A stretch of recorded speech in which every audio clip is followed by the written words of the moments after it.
পাগলা হাওয়ার বাদল দিনে। আজ বড় বাদল, পাগলের মতনই বৃষ্টি নেমেছিল। তারপর বিকেলে একটু ছেড়েছিল, সেই ফাঁকে যদি কাল থেকে আরো বৃষ্টি হয় তাই একটু দৌড়ে চলে গেলাম। গিয়ে এই জিনিস কটা এনে আমি মজুত করে রেখেছি। কুদ্রি খেতে আমি একদমই ভালোবাসি না, লাল শাকও ভালোবাসি না, তাও নিয়ে এলাম। তার সঙ্গে কিছু ঘরোয়া জিনিস টুকটাক, এই গোলমরিচ গুঁড়োটা যেমন খুবই প্রয়োজন ছিল। এই এভারেস্টের গোলমরিচ গুঁড়োটাই আমার খুবই ভালো লাগে, তাই একেই আমি নিয়ে এসেছি। এর মধ্যে তাও মনে হয় সত্যিকারের গোলমরিচ কিছু আছে। আর এই নিউট্রেলা, তারপরে গণেশ সর্ষের তেল, একেও আমি খুব পছন্দ করি। তারপর ফরচুনের সাফোলা, এই তেলটাও ভালো। আর এনেছি এক প্যাকেট ছোট মাখানা। মাখানার প্রচুর দাম, কিন্তু তাও একটু নিয়ে এলাম। এটা 20 টাকায় পাওয়া যাচ্ছে।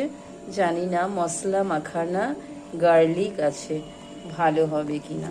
তার সঙ্গে সব থেকে বড় জিনিস যেটা এনেছি সেটা হলো বিখ্যাত হিমসাগর আম।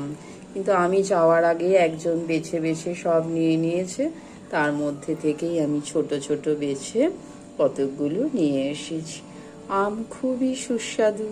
কার কার এই হিমসাগর আম খেতে ভালো লাগে আমাকে অবশ্যই আমার আহ্বানে এসে জানানোর জন্য আহ্বান।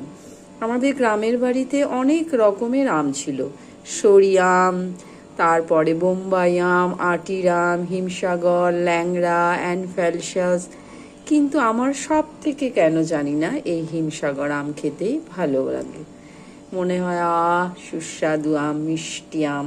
এই আমটা গাছ পাকা, ওনার কাছে খুব বেশি থাকে না, অল্প অল্প নিয়ে আসে, তার থেকেই নিয়ে এসেছি। আর কার কার আম খেতে ভালো লাগে আমায় অবশ্যই আহ্বানে এসে জানানোর জন্য আবারও বলছি আহ্বান। এ বৃষ্টি ভেজা দিনে খিচুড়ি খেতে অনেকেরই মনে হচ্ছে, বা অনেকে খিচুড়ি খাচ্ছেও। তাই সকলেই ভালো থাকবেন, এবং আবারও বলছি অন্যকে ভালো থাকার সুযোগ করে দেবেন। শুভরাত্রি।